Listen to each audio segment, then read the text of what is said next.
اللہ والوں کو چھیڑا مت کرو، اس لیے کہ ان کا چھیڑنا اچھا نہیں ہے۔ یہ تو کچھ نہیں کہیں گے مگر اللہ تعالیٰ ان کا انتقام خود لے لیتے ہیں۔ دیکھو اگر کوئی شخص تمہیں گالی دے دے، برا بھلا کہہ دے تو تم برداشت کر سکتے ہو، لیکن اگر کوئی تمہاری اولاد کو غلط نگاہ سے دیکھے، برا بھلا کہے تو تم ہرگز برداشت نہیں کرو گے۔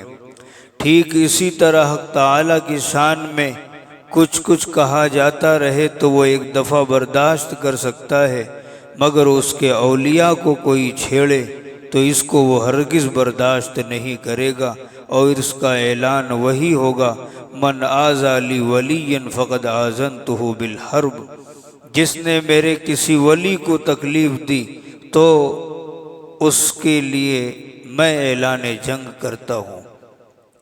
ایک بزرگ کہیں چلے جا رہے تھے، مریدین بھی ساتھ تھے۔ راستے میں کسی شخص نے ان بزرگ کو گالی دے دی تو انہوں نے اپنے ایک مرید سے فرمایا کہ ذرا لپک کر جلدی سے تم اس شخص کو ایک گھونسا مار دو۔ اب اس مرید نے تعمیل میں کچھ تاخیر کی، اتنے میں اس شخص کو کسی چیز سے ٹھوکر لگی اور گر کر مر گیا۔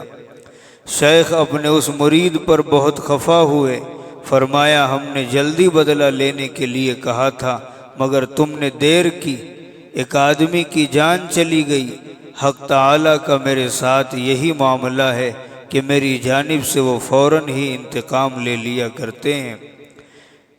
دیکھا آپ نے بعض دفعہ ایسا بھی ہوتا ہے کہ فوراً ہی انتقام لے لیا جاتا ہے، بعض دفعہ انتقام میں تاخیر ہوتی ہے، مگر اس تاخیر سے یہ نہیں سمجھنا کہ اب بدلہ نہیں لیا جائے گا۔ بہرحال کسی اللہ والے کو ستانا، برا بھلا کہنا یہ خطرے سے خالی نہیں ہے۔ مشہور ہے کہ اللہ تعالیٰ کی لاٹھی میں آواز نہیں ہے، مگر جب پڑتی ہے تو پھر خیر باقی نہیں رہتی۔